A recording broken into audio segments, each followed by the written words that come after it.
अस्सलाम वालेकुम viewers, Malik rabbit farm से मलिक वक्कास। आज की ये जो वीडियो है ये एक छोटी सी इन्फॉर्मेशन मज़ीद आपको गाइड करने के लिए कुछ सवाल थे कि फ़र्स्ट टाइम जब भी आप बच्चों को माँ से अलग करते हैं तो उसके बाद जो उसकी डिवर्मिंग है, चाहे वो एक्सटर्नल है या इंटरनल है, वो कब करनी चाहिए।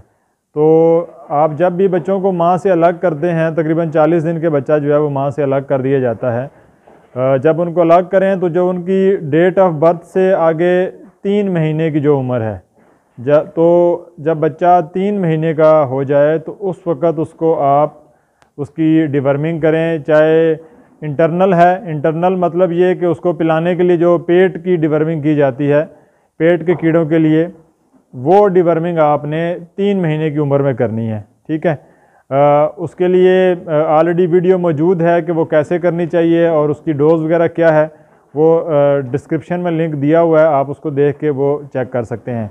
इसके अलावा अगर आपने एक्सटर्नल डिवर्मिंग करनी है, मतलब स्किन के ऊपर जो कीड़े मकोड़े हैं या एलर्जी हो जाती है स्किन की, उस हवाले से अगर आप लोगों ने उसकी एक्सटर्नल डिवर्मिंग करनी है तो वो आइवरमेक्टिन का इंजेक्शन है जो अमूमी तौर पे लगाया जाता है। उसकी भी तकरीबन 3 महीने एज होनी चाहिए रैबिट की, उस वक़्त आप उसको लगा सकते हैं।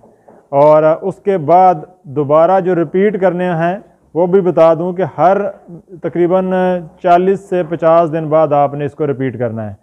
जो भी बच्चे आपके हों मंथली भी कर सकते हैं, और ज़्यादा से ज़्यादा जो डिले आपने करना है वो 50 से 60 दिन का है, मतलब 2 महीने में एक दफ़ा लाजमी आप उसको एक्सटर्नल डिवर्मिंग भी आइवरमेक्टिन से और इंटरनल डिवर्मिंग भी पेट के कीड़ों के लिए भी आपने उसकी लाजमी करनी है। ठीक है, तो ये इन्फॉर्मेशन आप लोगों तक पहुंचाना ज़रूरी था ताकि आप लोगों के जो आ रहे सवालात हैं उनका जवाब साथ साथ दिया जाए।